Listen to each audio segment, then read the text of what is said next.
Hi, and welcome back to my channel, Pathways to God and Significance. My name is Michael Venema. Thanks so much for joining in. What I try and do in this channel is to take some of the messages, some of the material I share on Sunday mornings at a church, and I rework it a bit and offer it on these videos. So I hope that this will be a helpful video for you. I call this one Food for the Hungry.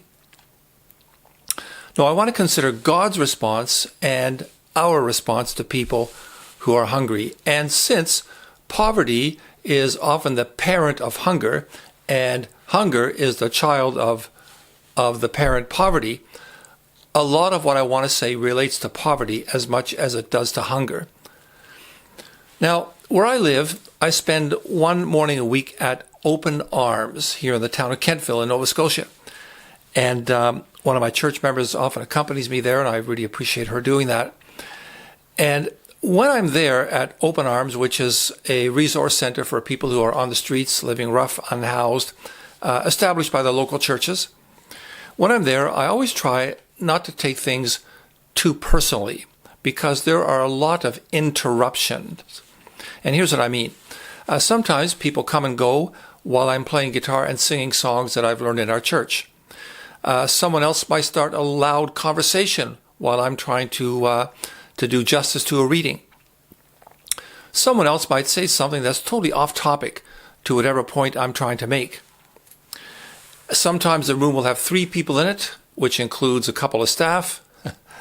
But then 5 minutes later, there'll be 10 sitting down with their coffees and phones. So lots of interruptions. And I always have to remind myself that one of the reasons there are interruptions are that people are hungry. They are there to grab breakfast, some scrambled eggs and toast from the counter, and some coffee from the coffee pot.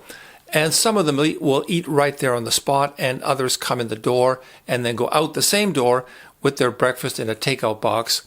So if they are not giving me 100% of their attention, it's not personal. Hopefully it's not because they're annoyed with me. It's mainly because they're hungry, and sometimes cold and damp and stressed, as well as hungry. They're hungry and they need to get something inside them to survive the day. Now, you might know that God's people, the followers of Jesus Christ, are supposed to have a particular concern for the poor and the hungry. In fact, when we look after the hungry among us, we are doing what God wants. We're being a little bit like God. Here's a line from Psalm 146. God upholds the cause of the oppressed and gives food to the hungry. And when the writer of Psalm 146 wrote these words, he wasn't just making a general statement. He was also, I think, bringing to mind moments in the history of God's people when God had directly provided food for his people. You might remember how the Israelites were in the desert with no way to provide food for themselves at one point, and God provided birds. They came during the evening, quail for capturing and eating, and then in the morning, manna, something like bread for the people to gather up from the ground. Exodus chapter 16. It's a remarkable story.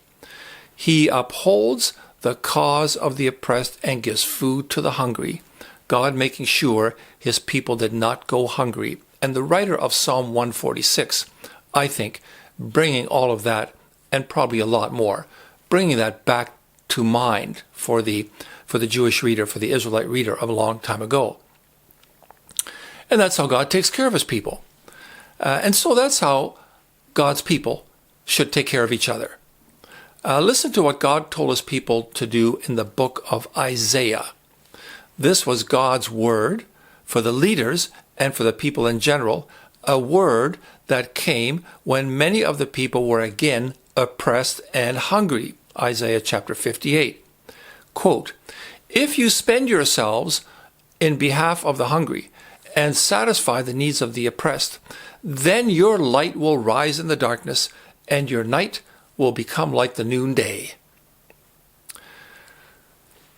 Not so long ago, at my church, I mentioned the story of Jesus observing the large crowd that had been with him one day. It was growing late, and there was no food for them to eat. We read, quote, Jesus had compassion on them. John chapter 11. He fed them then and there before they went home. And we see the same kind of thing taking place in the early days of the church. From Acts chapter 11. During this time, some prophets came down from Jerusalem to Antioch. One of them, named Agabus, stood up and through the Spirit predicted that a severe famine would spread over the entire Roman world. This happened during the reign of Claudius.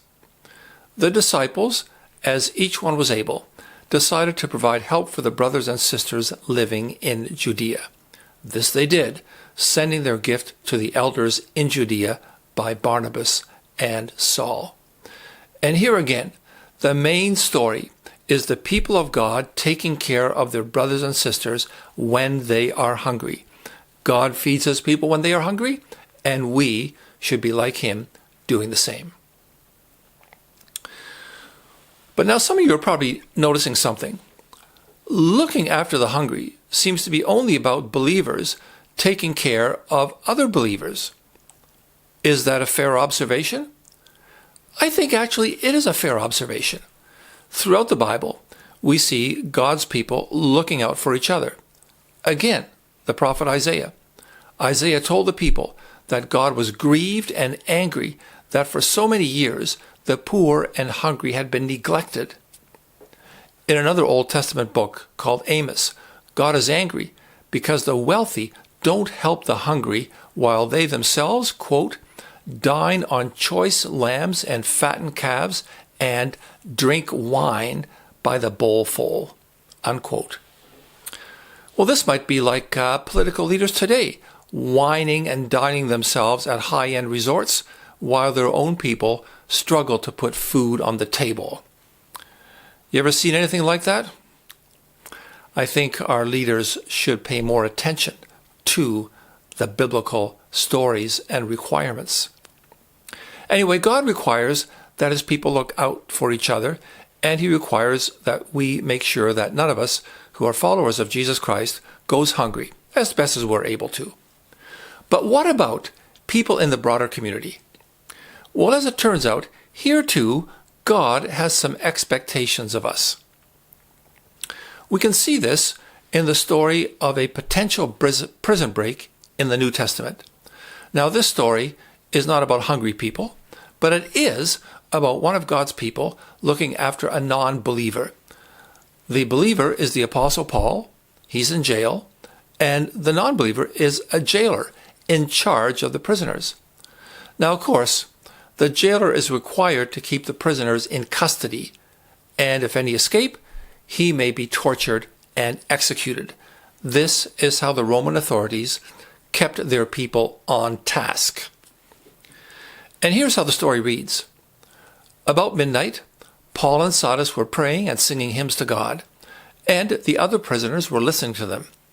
Suddenly, there was such a violent earthquake that the foundations of the prison were shaken. At once, all the prison doors flew open, and everyone's chains fell off.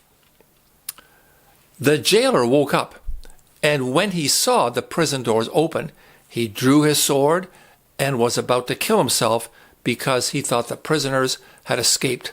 But Paul shouted, "Don't harm yourself. We are all here." Now, I suppose Paul could have said something to the jailer along these lines. "Sorry, my friend, you aren't one of us. Fend for yourself. If you want to kill yourself because you're afraid of what the higher-ups will do to you, that's kind of on you." But that's not what Paul said.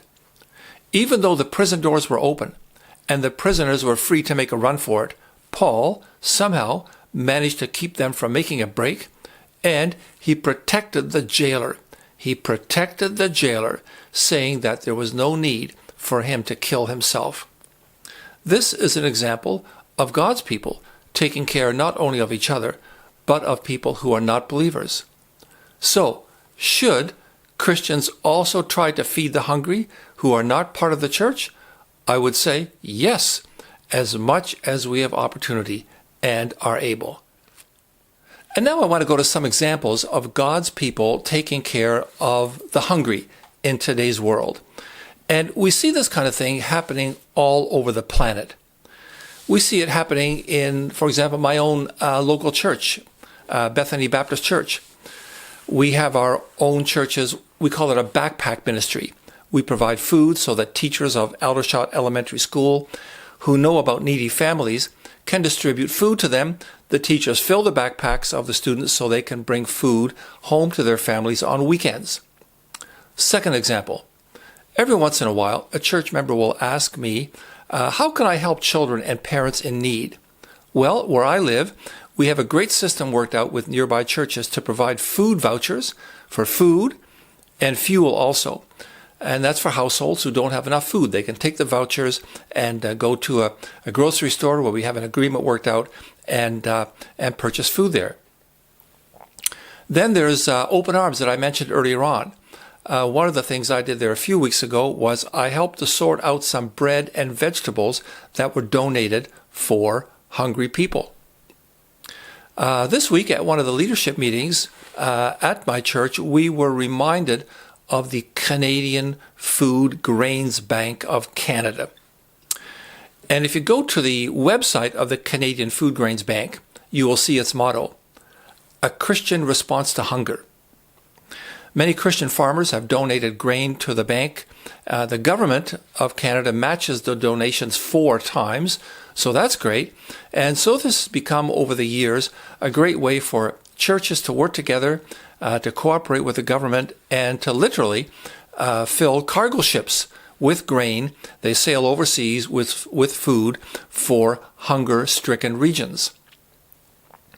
And then also, where I am, there are regular contributions from the churches, including my own, contributions to the food bank here in Kentville, which operates out of St. Joseph's Roman Catholic Church. And I'm certain that wherever you may be as you're watching this video, you could come up with many more ways in which the followers of Jesus, if you are one, and if you're plugged into a church, many more ways in which the followers of Jesus look after not only themselves, but also help feed people of every faith and society. But now some of you might be wondering if we need to go one step further. And that's because, yes, it's great to be able to give, but what can we do more so that people can escape hunger? Can we do more than just to give food or money? You've probably heard the saying, give a man a fish and he will eat for a day. Teach him how to fish and he will eat for a lifetime.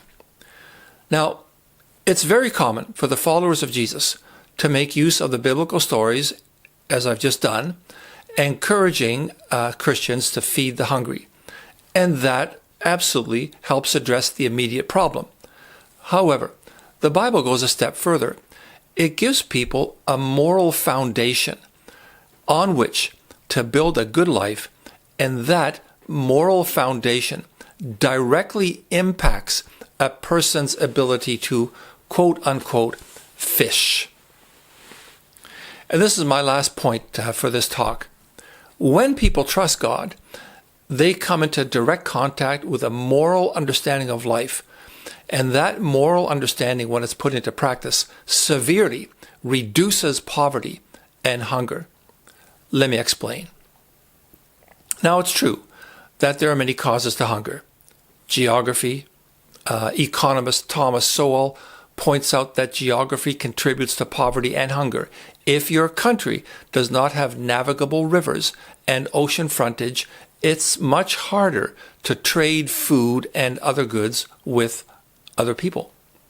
Population is also a cause of hunger. People point out that the world has a lot of people to feed, making it difficult to feed everyone. We should note, though, that globally, hunger and poverty have declined greatly during the past 30 years. Well, then there's climate, another cause of hunger. Drought and climate change can destroy food supplies. Social trends. Commentator Jordan Peterson tells us that the biggest societal factor causing an increase in poverty and hunger is the growth of single-parent families. And politics. If you look up the causes of hunger online, you will soon learn that the greatest political cause of hunger is war. There is nothing that is more wasteful than to start a war. There is nothing that will more quickly ensure that your people will become unhoused and hungry than to start a war with your neighbors, especially if your neighbors are well armed and love their own countries. This is something that Hamas, ISIS, the Houthis, the Taliban, Russia, Iran, Hezbollah have found out the hard way. The wars they have started all backfire and destroy their own wealth and destroy their ability to feed and house themselves. Now, these are things, causes of hunger, that are, beyond my pay grade. They're beyond the control of many of us. However, having said that, I think we should encourage young people, Christians especially, to become educated and to work with others to sort out some of these high-level problems. But going back to personal and household, community level, God's people have a powerful tool for getting rid of hunger and poverty, and that is to give people a strong moral backbone. Be wise, God teaches us. Live a moral life. We see some of this wise moral backbone in the New Testament teaching to thieves who had joined the early church. Here it goes. The one who's been stealing must steal no longer, but must work so that he or she will have enough not only for their own needs, but for the needs of others. The Word of God giving a new command to those who've messed up their lives by stealing. And there's no part of the Bible that focuses more on wisdom and moral development than the book of Proverbs. I once knew a professor of English literature, a former member of another church where I once served, and she would say to me, when I was growing up, the only Bible book that my father read around the dinner table was Proverbs. He would say, Proverbs is the one book that teaches us how to live day by day. What do we learn from Proverbs? Well, if you read it, you will know that the book is one nugget of wisdom after another. And here's one nugget that applies directly to the topic of hunger. Go to the ant, you lazy bones. Why pay attention to the ant? Because ants store food when the going is good, so that over the winter their colonies can eat. In other words, work when the opportunity is there, so that you will survive through tough times. Here's more wisdom from Proverbs. Practice generosity, so that people will also be generous when you need help.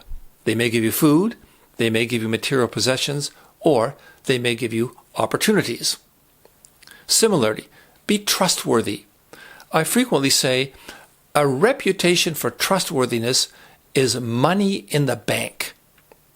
If you are trustworthy, people who are looking for trustworthy people to hire and to associate with and to start businesses with will throw opportunities your way. And lastly, I would say, live a purposeful life. As one commentator puts it, don't pursue happiness. Don't pursue happiness. Pursue responsibility. What is it that God is wanting you to take responsibility for today, this week, this month, this year? Figure that out and then take responsibility for those things.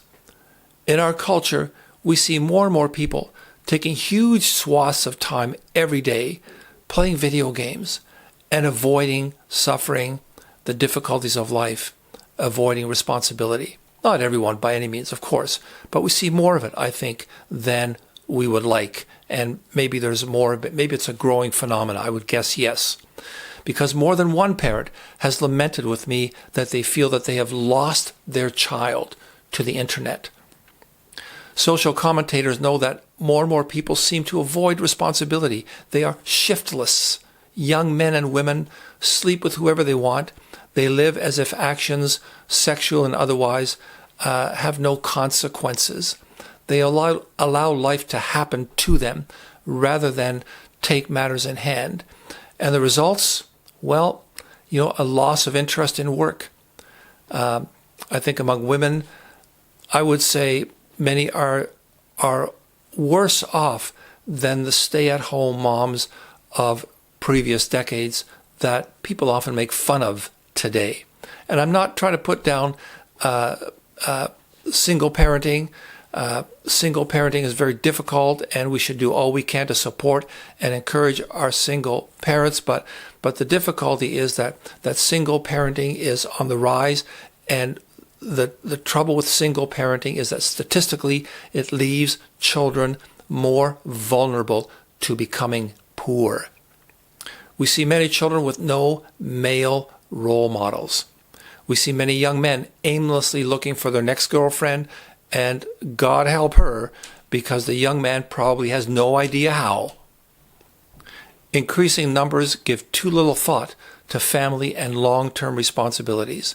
And so one result, increasing hunger in wealthy nations. More families who depend on food banks and church programs.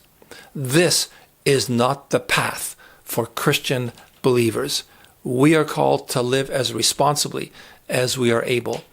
And in doing that, to taste a little bit of God's abundance.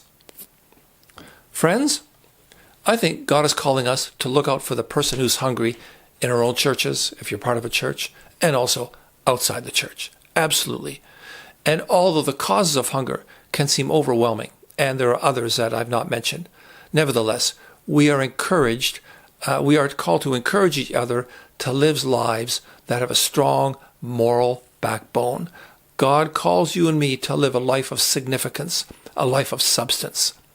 We are to adopt the moral code that we discover in the Bible and to demonstrate to all who know us that God has provided us with a sound path for life, a path where hunger is left behind, and where we participate in the abundant life of God. Well, thanks so much for viewing the video. I hope the rest of your week goes well, and I will see you next time. Bye-bye.